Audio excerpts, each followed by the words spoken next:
What is going on, friends? Thursday night NFL Week 15 preview, and kind of like a sad one, honestly.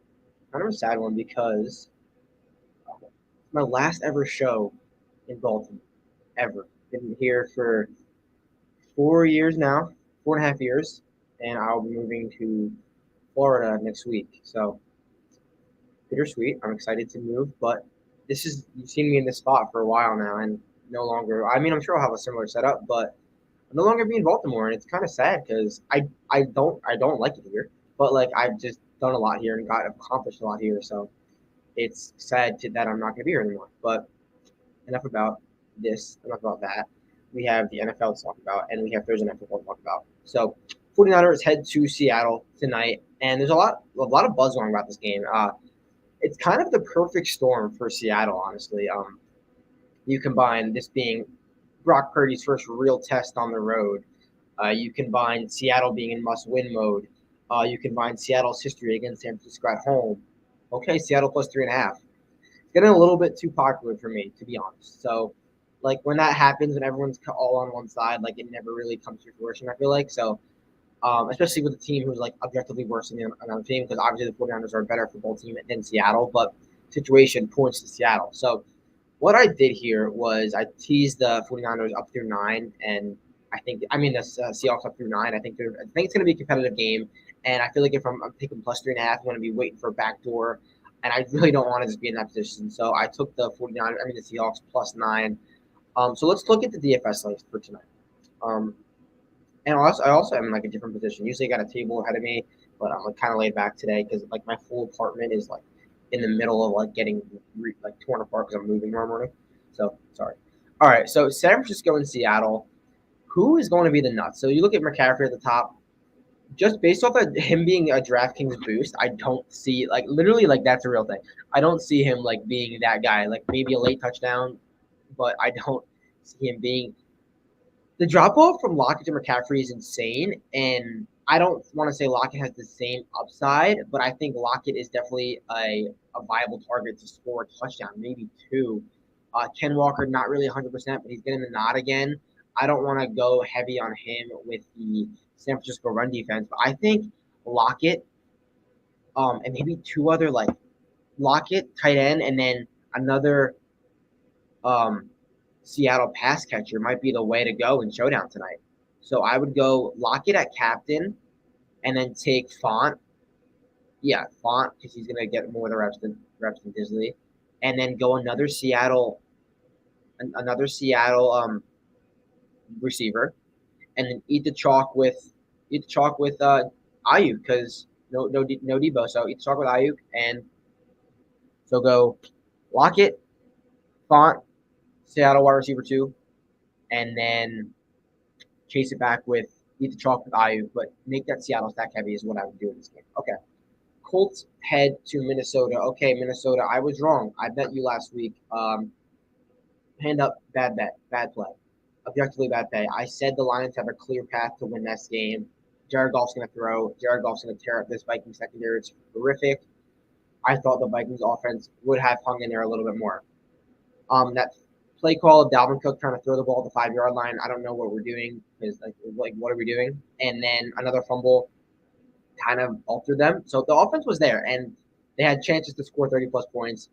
I don't want to say I was 100% wrong, but it was a bad pick. I said the Lions have a clear path to win, and it happened. And I want to get to my word. So, but I like the Vikings to bounce back this week. They host they host the Colts, and the Colts are not the team that's built to beat the Vikings. The Colts are going to ground and pound. The Vikings have a somewhat competent run defense. It's their pass team that's horrific. So, expect them to get back on track, win that NFC North, and probably cover the spread. I actually like the Vikings -4. I bet that this week, and um, like even in the bad game that the Vikings had, Jefferson's still putting up numbers. So what am I going to say? Don't play Jefferson? No, he's expensive for a reason. I'm not sure what high price guy I'm going to go to this weekend, but you'll see that in my article. I always go write one or two high price guys. I'm not sure if it's going to be Jefferson. I got to look a little bit more into the numbers, but I like Minnesota to cover this game on Sunday afternoon. Oh, Saturday actually. This is Saturday at 1 p.m. I believe. Another Saturday game. Ravens and Browns are very low total here. Two teams that are going to really run the ball a lot. I want to check the weather in Cleveland because if it's like bad weather, No, it should be clear. It's raining right now. If it was bad weather, I would say bet this under because both these teams are going to ground and pound. We saw it when Tampa Bay had the Cleveland, and Cleveland won as like 2.5 point underdogs. I kind of like the Ravens as dogs this week. Huntley is questionable, but he was back this week, back in practice today. I think he's going to play. If Huntley starts, I think the Ravens will win this game. But either way, there's going to be a really, really, really close game. I think the Ravens are a viable teaser option. Plus, get it through 10. I think it's a very good option. DFS wise, I don't really think there's any great options here. It's a low total for a reason. If one of those running backs has a breakout performance, but I mean, they're going to be low owned, so you might want to go to one of them because both these teams have legit run defenses. So I think one of these running backs could be a sneaky DFS option. I mean, obviously, I'd probably lean to Chubb because we know what his upside is. He was RB1 for X amount of weeks early to start the season. So, but both these running backs should be low owned on both sides of the ball because of the run defenses. But I would lean Baltimore to cover this game, probably win outright, and I would say maybe go running back as a sneaky option pending ownership. I'm seeing as of early in the week they're going to be low, so that's what I would say in this game. Okay, Sunday night, Dolphins head to Buffalo, and I would definitely lean Bills -7. I don't know if I'm going to get there because it almost seems too clear. So you combine, I was heavy on the Chargers last week, and that came to fruition. Obviously versus Miami. So this is Miami third straight road game. They spent 2 weeks on the West Coast. Now they're back to Miami to practice, and then back up to Buffalo. It's a lot of traveling, and we saw the Miami struggle in the cold LA. They needed heaters on their sideline. It was 55 degrees, so that's a bit concerning. It's clearly not warm in Buffalo. So if that's anything to say, I mean, everyone's going to bet Buffalo -7. Obviously, Miami beat them before. It's going to be a little bit of a revenge spot for Buffalo. They got that one seed locked up. They should be dialed in to keep going forward. Um, but the seven's scary because it's a touchdown. The Dolphins are still a good football team. I know they're kind of on a downward swing right now. I would lean the Bills -7. I'm not going to pull the trigger on it, but I think this is a good game to stack some Bills players. So let's pull up the Bills players. I think we haven't seen like a Singletary, a Cook, a Hines pop like we really haven't. And I think Singletary can get in the end zone this week because the Miami defense they have a legit secondary. So Xavier Howard has been amazing this season, and he's going to be on Diggs. Diggs might get shut down. Look for Singletary to get some targets in the red zone when they get inside the 10. I think this could be a good game for the Buffalo running game. So maybe Josh Allen and Singletary. We know Josh Allen's going to be expensive. And popular, but instead of going Allen Diggs, go Allen Singletary. I think it could be a viable option this week. Get a little different, and I think that could be at the top. Sorry, my phone's just not charging. It's kind of upsetting this. All right, we'll move on to the Eagles at Chicago. Don't love the Eagles. I think the Eagles win. I think the Chicago Bears keep this close. Looking at all the NFL teams against running quarterbacks, Eagles are the worst team. It's kind of their only bad fall of the season. And what are the Bears only good at? Running Justin Fields. So it's not rocket science. Why would I think the Eagles would be in a little bit of trouble? They have Bears are the rushing quarterback. So I know the Eagle. I don't think the Bears want to win games. I think they're kind of like letting Justin Fields rock and then like losing weight. Like I mean, they're not actually doing that, but like that's what it seems like. Especially that Green Bay game. So I think the Justin Fields has another great game. This game is a lot high scoring both ways. So go Fields Hurts because the Hurts thing that I talked about a few weeks ago about him like getting design run plays has been amazing. And it's obviously we've seen what the Eagles have done the last few weeks. Hurts is kind of adapting what Chicago's done with Justin Fields, and it's looking awesome both ways. I think you could go both ways.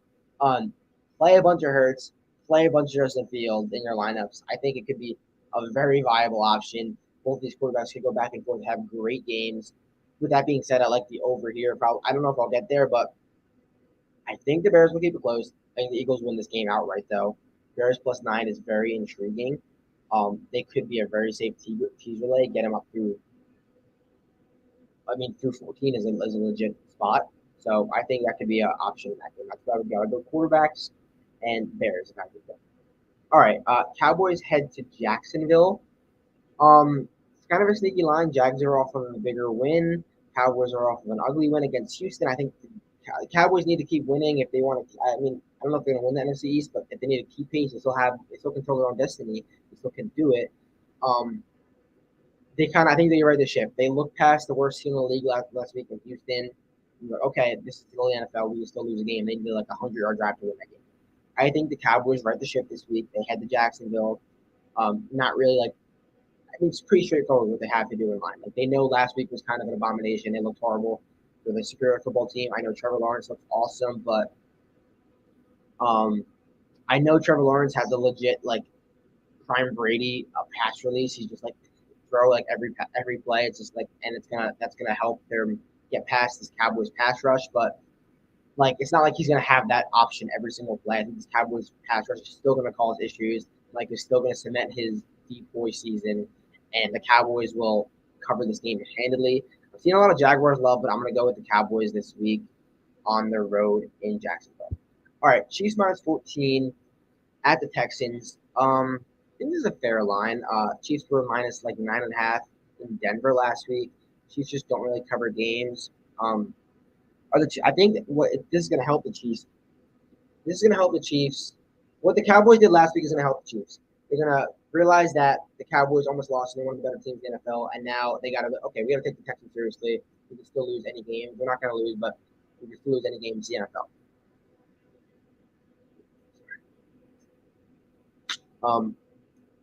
So yeah, the Chiefs with the Cowboys did last week is going to help the Chiefs. I think the Chiefs should have no problem rolling the Texans, throwing the ball all over the field. And I'm just going to say what I say every single week. We're talking about the Chiefs. You go with that lowest price pass catcher. Jerick McKinnon last week, nowhere near the top. Sprinkle that lowest price pass catcher, lowest price running back for the Chiefs, and you cash. It's just there's no rhyme or reason to what Chief does well. I wish there was, but you go with the lowest price ones, and hopefully it cashes for you. And then obviously Mahomes, Kelsey, always staples. Um, Texans, no one really. Chiefs have a legit good defense too. I would say lowest price Chief, like I say every week, and then Mahomes, Kelsey. Spread wise, I would lean the Chiefs to cover this. They're due to cover a spread. Um, and like if they really wanted to, they could win this game by 30 points. So I don't really have much to take there. Lions had the Jets. This is a interesting game. So Lions off of 3 straight home games, playing inside obviously looked pretty good all of those weeks, and now they head to the Jets. So I talked about last week how the Lions had a clear path to beat the Vikings, and that's exposed the horrific secondary. Now they head to one of the better defenses in the league, one of the better corners in the league in Sauce Gardner. He's going to be on the primary Lions pass catcher. It's going to be legit. And we've seen Goff play outside. We've seen Goff play good defenses. It's been bad. Like, it's look at the numbers, look at the games. It's been bad when those situations present themselves. So now, Lions are heading after 3 straight home games. I think it's time to sell high on the Lions. I know they're still underdogs, but I got them at a pick 'em. I bet Jets pick 'em. I love the Jets. I just kind of I'm selling the Lions high. I think these teams are fairly even on paper, offensively and defensively, but I think the Jets defense takes care of business this week. They control that Lions passing attack, and they win this game outright after running with the Bills. So I like the Jets this week. All right, this game is just ugly. Don't play anyone in DFS. I think the Panthers win this game, but I never want to bet against Tomlin as an underdog. He likes to have that winning season. He probably needs to win out for that. I can see the Panthers are so weird. I want them to keep losing. I went on my tangent last week about if we draft Will Levis. I am not a Panthers fan anymore. I'm getting my Panthers tattoo removed. So, yeah, I hope like we still can make the playoffs, but like, what is that going to do? Nothing. We don't have a quarterback. Yeah, no strong takes on this game. Would lean Steelers +3. I think whoever wins this game is a late field goal. So that's what I would do. All right, this is another weird game. I think whatever happens here is the Saints cover this game or the Falcons win outright and no in between. So with that being said, if you can get value on a coin flip at +170 is what I'm seeing it as. I think the Falcons at +170, +165 is a viable option. So because I just think that if they're going to cover this game, they're going to win outright. The teams are so similar. The Saints don't really feel like winning anymore. They're not letting Andy rock. So I think this could be a big game for Atlanta. Have one of those like hot games as they do from time to time. Cordero hasn't done anything in a while, and we know what his upside could be. He had, yeah, like he's still getting 11 carries, zero receiving targets. He's going to get more than that. I think Cordero's an absolute hammer this week. Cordero to find the end zone. Look for Cordero props. I love Cordero Patterson this week. I kind of like the Saints to win this game. I mean, the Falcons win this game outright. I think it's point for it. All right. Patriots and the Raiders. Oh boy, the Raiders are just so like up and down. Patriots back to back West Coast games off of a short week. Host the Raiders, who are hungry. Pretty simple situational spot. Raiders -1.5. I actually got Raiders at +1 on Monday, so I got 2 points of CLV on 2 games. Probably going to be meaningless, but I like the Raiders +1 or -1.5 to win this game outright. The I know their defense isn't by any means good, but what the Patriots are doing offensively is kind of laughable. They needed a fumble six or pick six to win last week, and the Cardinals should have had a pick six if it wasn't for that ball barely touching the ground. Would have been a different ball game. Cardinals should have probably won that game. And Kyler got hurt. They needed a lot to barely win. So I like the Raiders to bounce back. I like them +1.5, -1.5, whatever you get it. I got +1. Again, Patriots back-to-back West Coast games. They played Monday night, short week. Raiders are home, so short week against a home team. We did the same thing for the Chargers and Dolphins last week, and it worked greatly. I love the Raiders -1. Okay, Cardinals and Broncos. This game is so ugly, so ugly. The Broncos just shouldn't be 3-point favorites to probably anyone. So with that being said, like bet the Cardinals would be more action on this game. I kind of say the same thing when the Jaguars are favorites. The Jaguars shouldn't be favorites to anyone, and like you bet the underdog, you're cashing. So yeah, with that being said, Cardinals are nothing for me. Let's see if there's any. No, there's probably no targets you want to go to because the Broncos. This game's going to be like 16-14, and we're going to be like, how is this even the score? But I don't know. The Broncos showed something last week against the Chiefs, but I still don't love the Broncos as a favorite ever. I mean, I was trying to catch the Broncos early in the season, and it failed me. I'm not going to try to chase them now, especially as a 3-point favorite. I know the Cardinals are a mess, but I just don't want to be a part of the Broncos as a 3-point favorite. Anyway, so weird line of the week: Buccaneers. Buccaneers are 3.5-point underdogs, just 3.5-point underdogs to the Bengals, who are the best team ATS this season. Is it tricky? Like, is this a sneaky game? Who's betting the Bucs at +3.5? Not really sure who is. That's kind of what's leading me off of the Bengals, but I think that they're going to be a great DFS team. So let's look at the Bengals. So who are my DFS teams that I've loved to stack thus far? Let me get this game pulled up. Is my screen up here? Let me pull this up real quick. Okay, Cincinnati. Before we get into this game, my DFS teams I love to stack. Cordero Patterson.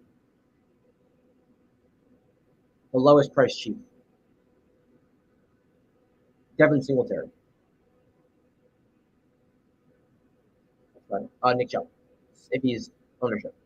Okay, so I like the Bengals too against this Bucs defense, who is above average, but kind of getting a little bit of a price break on some Bengals. I would still stay away from Chase. I think we could be in line for a Mixon week after he's been back into the mix. 12 fantasy points last game. Still got 14 carries, 2 receiving targets. You're telling me he's going to get 14 carries again? I'll buy him at 7-2 all day. I don't care if it's versus the Bucs. So Mixon for sure. All right. Titans head to LA. Another cheap spread for the Chargers. They've made us a lot of money this year, so I think we just go back to them. But the Titans will get you when you least expect it, and we know that.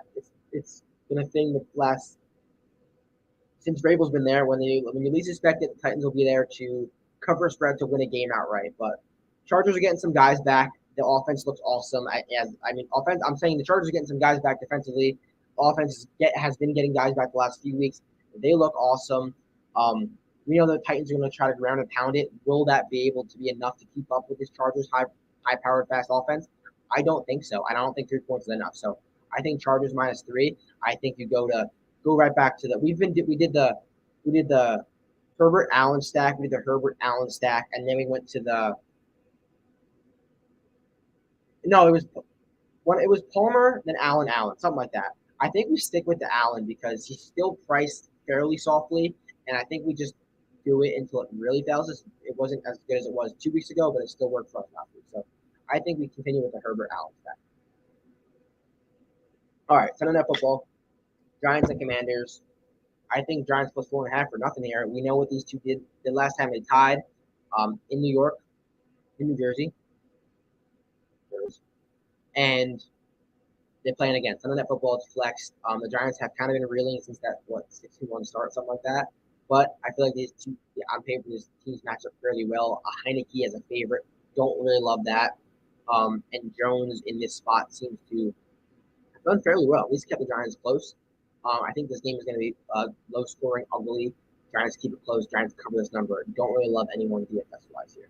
All right, I wish this wasn't Monday Night Football. This game probably looked a lot better preseason. Well, it did. Um, Rams are 7-point underdogs for 3 straight weeks.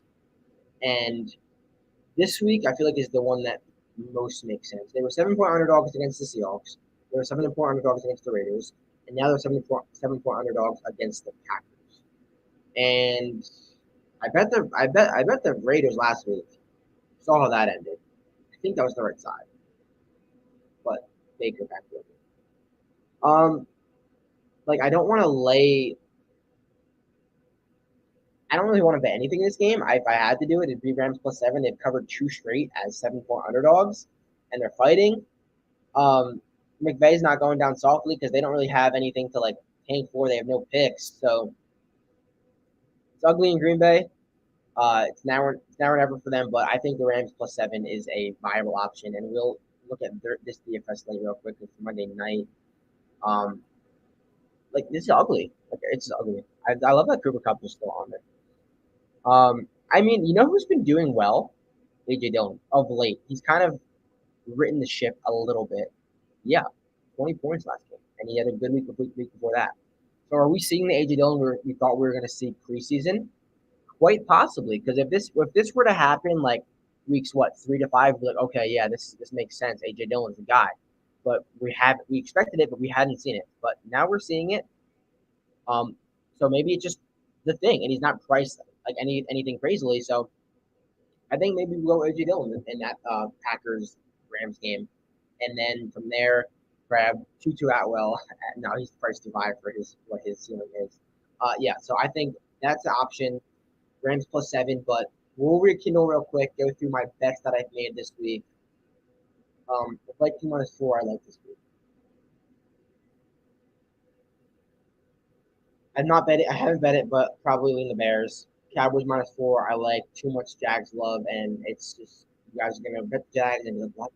Damn it, I bet the Jags. Jets minus 1.5. I got them at pick'em. Raiders minus 1.5. I think they win. Steelers. I mean, Patriots back to back road games, short week, long week for the Raiders. I might up that to like a 2-game play. And Chargers minus 3. I might get there, but I will probably get to a team total. We'll see when that happens. And that about wraps it up. So, last show ever from this spot. I hope you guys have enjoyed, and I will catch you guys next weekend. Peace out.